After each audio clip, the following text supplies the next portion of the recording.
कभी सुना है आपने, जब औरत पर संकट टूटता है तो वह सिर्फ एक बेटी, बहन या पत्नी नहीं रहती, वह खुद शक्ति का रूप धारण कर लेती है। इस बार की कहानी भी कुछ ऐसी ही है, जहां एक मासूम की जिंदगी दांव पर लगी है। एक परिवार साजिशों से टूटने के कगार पर है और एक औरत दुर्गा के रूप में खड़ी होकर हर बुराई को मिटाने की ठान लेती है। क्या सच सामने आएगा? क्या रिश्ता बच पाएगा? और क्या खलनायक अपनी चालों में सफल होंगे? चलिए शुरू करते हैं इस अद्भुत और रहस्यमयी सफर को। कहानी की शुरुआत होती है उस रात से जब पूरे घर में खुशियों का माहौल था। हर कोई शादी की तैयारियों में व्यस्त था। सरू और वेद की जोड़ी को लेकर सबके चेहरे पर मुस्कान थी।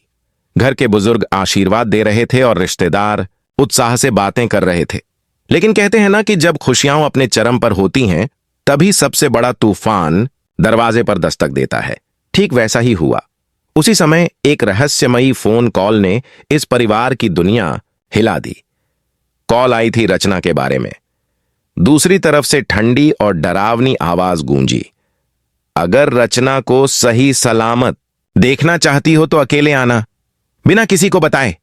यह सुनकर सरू के पैरों तले जमीन खिसक गई। उसकी सबसे प्यारी बहन रचना, जिसे वह अपनी जान से भी ज्यादा चाहती थी, किसी के शिकंजे में थी। लेकिन सरू कोई साधारण लड़की नहीं थी।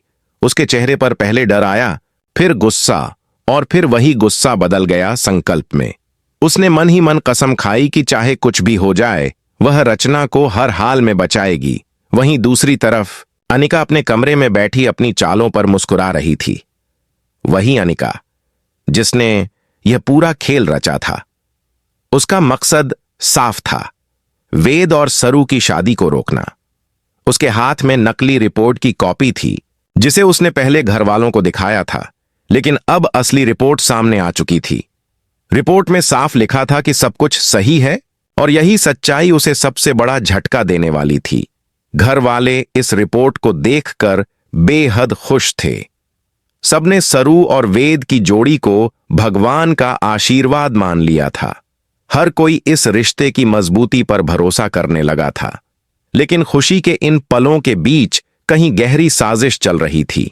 डॉक्टर, जिसने असली रिपोर्ट भेजी थी, खुद दुविधा में थी। वह सोच रही थी कि जब सब कुछ ठीक है तो चंद्रकांत जी, जो घर के बड़े हैं, उन्होंने उस पर दबाव क्यों डाला था कि रिपोर्ट बदल दी जाए। उसके मन में सवाल उठ रहे थे।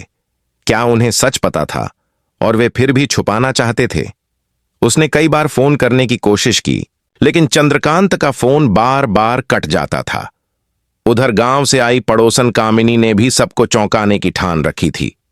वह कुछ ऐसा सच जानती थी जिसे सुनकर घर वाले सकते में आ जाते।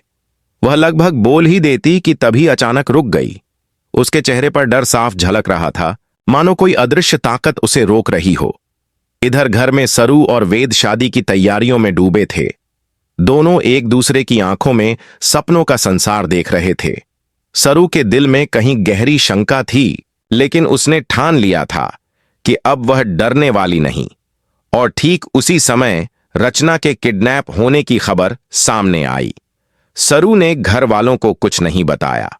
उसने सिर्फ अपने दिल से बात की और भगवान से प्रार्थना की। फिर उसने त्रिशूल उठाया और कहा, आज तक मैंने सब कुछ सहा, लेकिन अब और नहीं।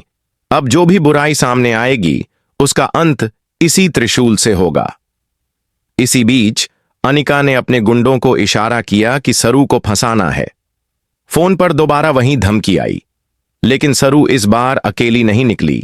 उसके साथ उसका साहस था, उसका विश्वास था, और उसके हाथ में मां दुर्गा का प्रतीक त्रिशूल था। रात गहरी होती जा रही थी। आसमान में बादल गरज रहे थे, जैसे प्रकृति भी आने वाले महायुद्ध की गवाही दे रही थी।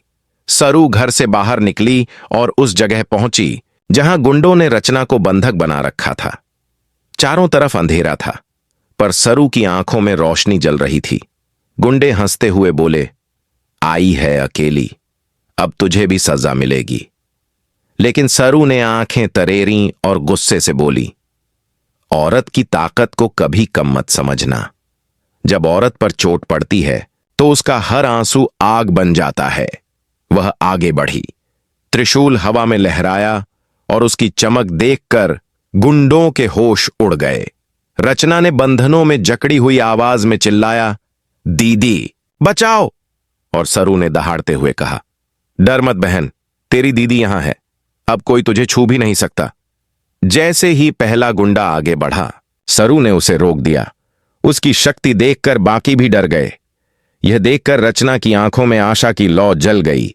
और इसी दौरान कहानी यहां एक नए मोड़ पर पहुंचती है, क्योंकि असली मास्टरमाइंड अनिका दूर से यह सब देख रही थी। उसे विश्वास था कि सरू फंस जाएगी, लेकिन उसे यह अंदाजा नहीं था कि सरू इस बार दुर्गा के रूप में खड़ी है। तो दोस्तों, कहानी तो अभी शुरू हुई है। क्या सरू अपनी बहन को बचा पाएगी? क्या अनिका का काला सच सामने आएगा? और क्या घर वालों को यह पता चलेगा कि असली गुनहगार कौन है? आपको क्या लगता है, अनिका का सच कब सामने आएगा? हमें कमेंट करके जरूर बताइए। और अगर आपको यह कहानी रोमांचक लग रही है तो अभी चैनल को सब्सक्राइब करें, वीडियो को शेयर करें और हमें फॉलो करना न भूलें, क्योंकि असली मजा तो आगे आने वाला है। अंधेरी रात में सरू और उसके सामने खड़े गुंडों के बीच जैसे समय थम गया था। हवा में अजीब सी सनसनाहट थी और बादलों की गरज किसी बड़े तूफान की आहट दे रही थी। सरू की आंखों में गुस्से की आग थी और हाथ में त्रिशूल बिजली की तरह चमक रहा था। गुंडे पहले तो हंस रहे थे, लेकिन जैसे ही सरू ने पहला हमला किया, उनकी हंसी डर में बदल गई। त्रिशूल की चोट से जमीन पर गहरी खरोंच पड़ी और यह देख बाकी सब पीछे हट गए। रचना, जो रस्सियों में बंधी थी, उसकी आंखों में उम्मीद लौट आई। उसने कांपती आवाज में कहा, दीदी जल्दी करो, ये लोग मुझे मार डालेंगे। सरू ने दृढ़ स्वर में कहा, तेरे रहते मेरी बहन को कोई छू भी नहीं सकता। लेकिन तभी पीछे से आवाज आई, ठंडी और साजिश से भरी हुई, इतना विश्वास है खुद पर, देखती हूं कितना बचा लेती है। यह आवाज थी अनिका की। वह धीरे धीरे परछाइयों से बाहर आई। उसके चेहरे पर चालाक मुस्कान थी। सरू ने हैरानी से कहा, तो ये सब तेरी ही चाल थी? रचना को तूने किडनैप करवाया? अनिका हंस पड़ी। हां सरू, और अगर तू सोच रही है कि मुझे आसानी से पकड़ लेगी तो भूल जा। यह खेल मैंने रचा है और इसमें जीत मेरी होगी। इतना कहकर अनिका ने गुंडों को इशारा किया। वे सब एक साथ सरू की ओर बढ़े। सरू ने त्रिशूल घुमाया और दहाड़ते हुए बोली, जब तक औरत का दामन सुरक्षित नहीं, तब तक लंका जलती रहेगी। आज हर बुराई का अंत होगा। फिर शुरू हुआ भीषण संघर्ष। एक तरफ गुंडों की टोली थी, दूसरी तरफ अकेली सरू। लेकिन सरू अकेली कहां थी? उसके साथ था उसका साहस, उसकी आस्था और उसकी बहन को बचाने का संकल्प। लड़ाई के बीच एक गुंडे ने रचना को धमकाने की कोशिश की। सरू ने बिजली की तरह प्रहार किया और उसे गिरा दिया। बाकी गुंडे भी चीखते चिल्लाते भागने लगे। यह देखकर अनिका का चेहरा तमतमा उठा। उसने सोचा था कि सरू हार मान लेगी, लेकिन यहां तो हालात उसके खिलाफ हो रहे थे। अनिका ने गुस्से में कहा, ठीक है, इस बार तो बच गई, लेकिन खेल अभी बाकी है। वह जल्दी से अंधेरे में गायब हो गई। रचना रोती हुई सरू से लिपट गई। दीदी, मुझे लगा अब मैं बच नहीं पाऊंगी। सरू ने उसके सिर पर हाथ फेरते हुए कहा, जब तक मैं जिंदा हूं तुझे कुछ नहीं होगा। दोनों बहनें घर की ओर लौट रही थीं, लेकिन सरू के मन में सवालों का तूफान था। आखिर अनिका ऐसा क्यों कर रही है? उसके पीछे कौन है? और यह नकली रिपोर्ट वाला सच कब सामने आएगा? इधर घर में सब अनजान थे। वेद सरू का इंतजार कर रहा था। उसके दिल को कहीं ना कहीं महसूस हो रहा था कि सरू किसी मुश्किल में है। लेकिन जब सरू रचना को लेकर लौटी तो सबके चेहरे खिल उठे। किसी ने भी यह नहीं पूछा कि वह कहां थी, क्योंकि सब रचना को देखकर राहत महसूस कर रहे थे। लेकिन सरू के चेहरे पर अजीब सी गंभीरता थी। शादी की तैयारियां फिर से शुरू हुईं। घर में हल्दी की रस्म की तैयारी हो रही थी। औरतें गीत गा रही थीं, ढोलक की थाप गूंज रही थी। लेकिन सरू का मन विचलित था। उसे बार बार अनिका का चेहरा याद आ रहा था। वह जानती थी कि असली तूफान अब भी बाकी है। वहीं दूसरी तरफ डॉक्टर ने चंद्रकांत को बार बार फोन करना जारी रखा। आखिरकार उसने तय किया कि वह खुद घर जाएगी और सच बताएगी। उसके पास वो असली रिपोर्ट थी जिसमें साफ लिखा था कि वेद और सरू का रिश्ता बिल्कुल पवित्र है। लेकिन क्या वह रिपोर्ट सही समय पर घर वालों तक पहुंच पाएगी? यह सबसे बड़ा सवाल था। इसी बीच कामिनी फिर से घर आई। उसके चेहरे पर बेचैनी साफ थी। वह जानती थी कि अगर उसने सच नहीं बताया तो आगे बड़ी मुसीबत खड़ी हो जाएगी, लेकिन डर ने उसके होंठ सील दिए थे। वह सबको देखती रही मगर कुछ बोल न पाई। सरू ने उसकी आंखों में देखा और समझ गई कि वह कुछ छिपा रही है। रात गहराती गई। सरू अपने कमरे में अकेली बैठी सोच रही थी। तभी अचानक खिड़की से एक कागज अंदर गिरा। उसने कागज उठाया और पढ़ा, अगर शादी करनी है तो कल आधी रात को अकेली पुरानी हवेली में आना, वरना रचना दोबारा तुझसे छीन ली जाएगी। यह पढ़कर सरू का खून खौल उठा। उसने त्रिशूल उठाया और बोली, ठीक है अनिका, इस बार तेरी हर चाल का जवाब मिलेगा और तेरे झूठ का पर्दाफाश भी। अगली रात सरू बिना किसी को बताए हवेली पहुंची। वहां का माहौल डरावना था। टूटी दीवारें, जाले, अंधेरा और चीख जैसी गूंज, जैसे कोई उसे फंसाने का जाल बुन चुका हो। अचानक पीछे से किसी ने हाथ रखा। सरू पलटी तो सामने वेद था। उसने कहा, मुझे सब पता है, मैं तुझे अकेले खतरे में नहीं छोड़ सकता। सरू की आंखों में आंसू आ गए। वेद, तू मेरे साथ है, यही मेरी ताकत है। दोनों हवेली के अंदर गए। वहां अनिका खड़ी थी, हाथ में मशाल और चेहरे पर चालाक मुस्कान। उसने कहा, आ गई बहादुर सरू, देख ले, आज तेरी शादी नहीं होगी, आज तेरा रिश्ता टूटेगा और तेरी खुशियां भी। सरू ने गुस्से से कहा, अनिका, औरत की दुश्मन औरत ही क्यों बनती है? तूने मेरी बहन को किडनैप किया, तूने रिपोर्ट बदली, तूने मेरी खुशियां छीनने की कोशिश की, लेकिन याद रख, सच कभी हारता नहीं। अनिका हंसी। सच? सच तो वो होगा जो मैं दिखाऊंगी। ये नकली रिपोर्ट सबको दिखेगी और सब तुझे दोषी मानेंगे। तभी दरवाजे पर दस्तक हुई। डॉक्टर अंदर आई और बोली, अनिका, खेल खत्म हो चुका है, असली रिपोर्ट मेरे पास है और अब सबके सामने सच आएगा। यह सुनकर अनिका का चेहरा सफेद पड़ गया। वह चीख उठी, नहीं, यह मुमकिन नहीं। लेकिन डॉक्टर ने सबूत सबके सामने रख दिया। अब घर वालों को भी यकीन हो गया कि अनिका ही सारी चालों के पीछे थी। घर का माहौल तूफान की तरह बदल गया। बुजुर्ग क्रोध से कांप रहे थे। चंद्रकांत ने गुस्से में कहा, अनिका, तूने हमारी इज्जत मिट्टी में मिला दी। तूने जो किया है उसकी सजा तुझे मिलेगी। लेकिन अनिका अब भी हार मानने को तैयार नहीं थी। उसने चाकू उठाया और बोली, अगर मेरी मर्जी नहीं तो किसी की शादी नहीं होगी। उसने वेद की ओर कदम बढ़ाए ही थे कि सरू ने त्रिशूल से चाकू रोक दिया। उसकी दहाड़ से पूरा माहौल गूंज उठा। अब और नहीं, तेरा खेल खत्म। कहानी यहां और भी रोमांचक हो जाती है, क्योंकि अब सवाल यह है कि क्या सरू सबको सुरक्षित बचा पाएगी? क्या अनिका का अंत होगा या वह फिर कोई नई चाल चलेगी? और सबसे बड़ा सवाल, क्या शादी वाकई होगी या कोई नया मोड़ आएगा? तो दोस्तों, आगे की सच्चाई और बड़ा धमाका जानने के लिए हमें जरूर फॉलो करें, चैनल को सब्सक्राइब करें और इस वीडियो को अपने दोस्तों के साथ शेयर करना न भूलें, क्योंकि असली क्लाइमैक्स अभी बाकी है और कहानी अब अपने सबसे बड़े मोड़ पर पहुंचने वाली है। हवेली के बीचों बीच गूंज रही थी अनिका की चीख और सरू की दहाड़। दोनों आमने सामने खड़ी थीं। एक तरफ लालच और साजिश का चेहरा और दूसरी तरफ सच और आस्था की शक्ति। सरू के हाथ में त्रिशूल था जो बिजली की तरह चमक रहा था, और अनिका के हाथ में चाकू जो उसकी हताशा और हार की निशानी बन चुका था। वेद ने सरू की ओर देखा और धीरे से कहा, मैं तेरे साथ हूं सरू। यह सुनते ही सरू की आंखों में और हिम्मत आ गई। अनिका ने झल्लाते हुए कहा, तू सोच रही है कि तू जीत जाएगी? नहीं, अगर मेरी शादी नहीं हो सकती तो किसी की भी नहीं होगी। आज मैं सब कुछ खत्म कर दूंगी। और वह चाकू लेकर रचना की ओर झपटी। सबकी सांसें थम गईं, लेकिन सरू ने बिजली की रफ्तार से त्रिशूल घुमाया और अनिका का वार रोक दिया। त्रिशूल की नोक से चिंगारियां निकलीं और हवेली की दीवारों में गूंज उठी एक अजीब सी ध्वनि। ऐसा लग रहा था जैसे मां दुर्गा खुद सरू के साथ खड़ी हों। रचना कांपते हुए पीछे हट गई और चिल्लाई, दीदी! सरू ने दहाड़ते हुए कहा, जब औरत का दामन बचाना होता है तो वो खुद शक्ति का रूप ले लेती है। आज मैं तेरी हर बुराई का अंत कर दूंगी।